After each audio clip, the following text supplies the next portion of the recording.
Lahat ng disyerto ay tuyong-tuyo, walang tubig, walang tao, puro buhangin lang pero ang tindi talaga ng China. Pero bakit? Noong Enero taong 2024, may naispatan ng mga satellite ng Amerika na nagpagulat sa buong mundo.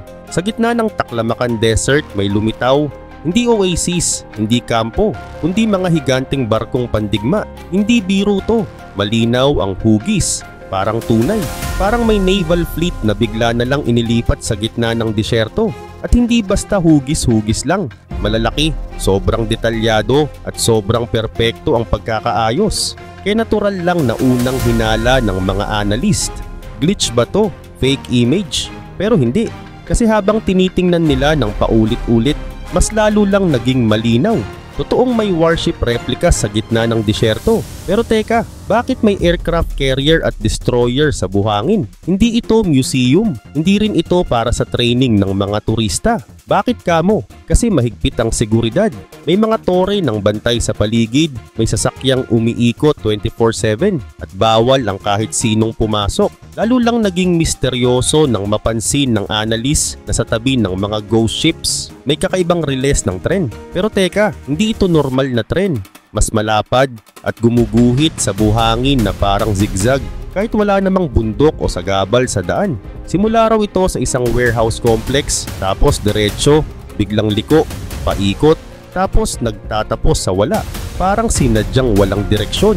Bakit gagawa ng ganitong railway sa gitna ng kawalan? Pero ito pa ang mas nakakagulat. Nang ikumpara ang satellite images mula sa iba't ibang buwan, may nakita silang kakaiba. Nasira ang ilang barko. May mga uka, butas, mga bakas ng pagsabog. Ibig sabihin may gumagamit ng mga ito bilang target. Oo, parang shooting range, pero pang military scale.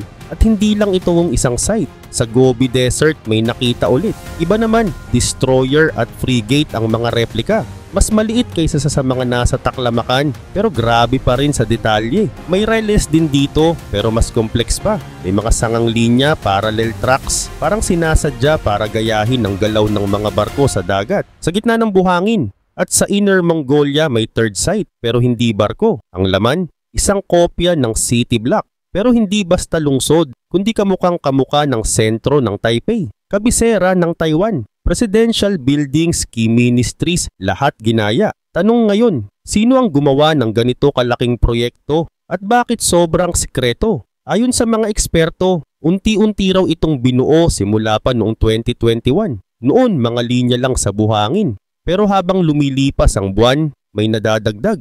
Metal frames, antena, poste, radar, barracks, missile launcher. Pagsapit ng January 2023, parang tunay na warships na talaga ang nasa disyerto. Pero eto na ang pinaka-shocking sa lahat. Nung sinuri ng mabuti ang mga hugis ng barko, hindi pala Chinese ships ang ginaya, hindi rin Russian. Ang pinakamalaking barko, kamukhang kamukha ng Gerald R. Ford class aircraft carrier ng Amerika. Pinakabagong klase ng aircraft carrier ng US Navy. At yung mas maliliit na destroyers, Arleigh Burke-class destroyers, backbone ng modern US Naval Fleet. Hindi ito coincidence. Ang layout ng flight deck, superstructures, pati ang markings ng catapult, lahat tugma, pati sukat, parang sinadya para pag-aralan, para target in, para tirahin. At yung replika ng city sa Inner Mongolia, kamukha ng mismong downtown Taipei. Presidential office, mga building ng gobyerno, lahat andun. Tanong, sino ang gumagasta ng bilyon-bilyon para gumawa ng mga ganitong eksaktong replika? At para saan? Hindi na siguro kailangang hulaan kung sino ang may kakayahan at motibo. Pero kung totoo ngang ang mga ito ay training grounds, kanino sila naghahanda at anong klaseng digmaan ang pinaghahandaan nila? Sa isa sa mga sumunod na satellite image, may napansin ng analyst isa sa mga barko sa Taklamakan Desert nawala. Ang naiwan lang, usok, wasak na bakal at isang malalim na bunganga sa lupa. Hindi nagtagal, sumunod na nawala ang pangalawang barko sa Gobi Desert naman. Tapos, ilang linggo lang ang pagitan, nawasak din ang ikatlong target sa Inner Mongolia. Doon na naging malinaw ang lahat. Hindi ito museum, hindi rin ito shipyard, lalong hindi monumento. Lahat ng ito ay target practice. Ginawa ng China ang mga eksaktong kopya ng American warships at ng kabisera ng Taiwan para lang tirahin, para lang sirain. Matapos pag-aralan ang mga litrato mula sa iba't ibang lokasyon, may isa pang nakagugulat na detalye ang lumabas. Lahat ng mga mock-up may mga nakakabit na special na kagamitan. May radar reflectors para gayahin ng signal ng tunay na American ships. May heat generators na parang aktwal na makina ang umiinit. Kaya kapag tinarget ng missile, parang tunay ang nasa harap nila. At yung mga kakaibang riles. Ngayon lang nagkasense, ginamit pala ang mga tren na yon para igalaw ang mga barko. Ginaya nila ang mga zigzag na galaw ng aircraft carriers sa karagatan para makaiwas sa missile strikes. Hindi sila basta nagpapasabog ng stationary targets. Ang sinasanay nila, pagtira sa gumagalaw, umiilag at nagmamaniobrang barko at hindi rin basta missiles ang gamit nila. Ayon sa mga analysts, ang mga craters at bakas ng pagsabog ay galing sa ballistic missiles, ang tinatawag ng China na carrier killers. Ibig sabihin itong buong testing site ay rehearsal kung paano pabagsakin ng US Navy. Ganito raw ang galaw ng mga missile na to, inilaunch mula sa mainland China, tataas hanggang stratosphere, tapos babagsak pababa sa target sa sobrang bilis na parang kidlat. Sa huling bahagi ng flight, may warhead na naghihiwalay mula sa missile. Yun ang kayang magliko at tumama sa gumagalaw na barko. At ito pa ang crucial. Mula sa mga launch site papunta sa mismong target sa disyerto, ang distansya ay humigit kumulang 2,500 kilometro. Alam mo kung gaano yan kalayo? Ganyan din yung distansya mula China papunta sa Guam o sa mga US aircraft carriers na nasa South China Sea. Kaya malinaw, bawat pagsabog sa disyerto ay practice para sa tunay na giyera. At yung atake sa replika ng Taipei, walang duda, training iyon para sakupin ang mismong kabisera ng Taiwan. Pero hindi lang ballistic missiles ang sinubukan nila. May record din ng satellite ng cruise missile launches, yung mga kayang lumipad ng mababa para makaiwas sa radar. At meron ding hypersonic missiles, ilang beses ang bilis kumpara sa tunog. Hindi basta-basta ito na dedepensahan. Iba't ibang klase ng missile, iba't ibang klase ng target. May target na gumagalaw. Merong nakatago, merong lantarang building. At itong mga pagsubok hindi minsanan lang. Taon-taon, buwan-buwan, tuloy-tuloy ang mga launch. Minsan mula Taklamakan, minsan mula Gobi. Pero lahat precision training.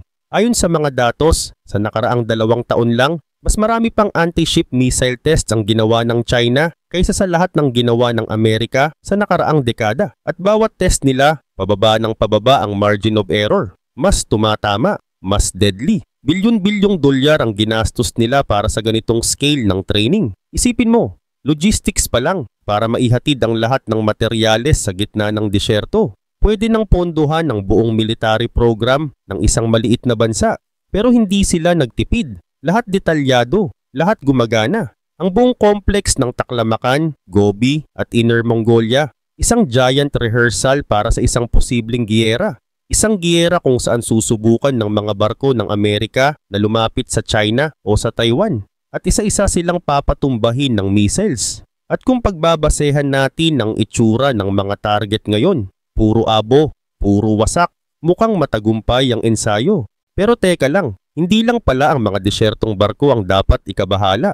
Habang abala ang buong mundo sa kakaibang warships sa buhangin, may ibang proyekto ang China na mas nakakakilabot. Tahimik lang itong ginagawa. Pero kapag nakita mo ang buong larawan, mapapatigil ka. Sa mga shipyard ng China, may na-detect ang mga satellite, mga kakaibang barge, hindi karaniwang barko kundi floating structures na tinawag ng Western Intelligence na water bridges. Paano raw gumagana? 3 barge ang nag-uugnay, isa sa likod, isa sa gitna, isa sa harap. Tapos, diretsong nakakonekta sa dalampasigan. Para silang tulay sa tubig, pero ang disenyo nila ay sukat na sukat para mag-unload ng mga mabibigat na tangke. Bawat barge may nakakabit na hydraulic legs, parang oil platform. Nakalubog yan sa dagat kapag umaandar, pero kapag malapit na sa pampang, ibinababa sa ilalim ng tubig para maiangat ang buong tulay. Sa ibabaw ng bawat barge may tore. Dito lumalabas ang telescopic bridge sections na kumokonekta sa susunod na barge hanggang mabuo ang isang tulay na mahigit 800 metro ang haba. Ang kakayahan nito, makapagbaba ng isang buong tank batalyon sa loob lang ng 1 oras. At sa loob ng 1 araw, mahigit 60,000 sundalo kasama ang buong kagamitan nila. At ang pinaka nakakakilabot, hindi ito kailangang dumaan sa port, kayang maglanding sa kahit anong baybayin. Kahit mabato, mababaw, or may coral reef, lahat ng coastline pwedeng maging landing zone. Ayon sa kalkulasyon ng mga eksperto, kapag sinamahan pa ng mga mobilized civilian ferries, kayang magbagsak ng buong invasion force sa loob lang ng 24 na oras. Habang ang mundo ay nagpapalitan ng opinyon tungkol sa mga disyerto at tulay-barang, may mas malalim pang bagay na unti-unting tumataas. Malapit lang sa Beijing. 3 taon pa lang ang nakalipas, isa lang tong ordinaryong residential area. Pero biglang pinalikas ang lahat ng residente. Binalik sa lupa ang mga bahay. Nilinis ang buong lugar. At ngayon, daang-daang cranes ang nagtatrabaho doon. Malalalim na hukay.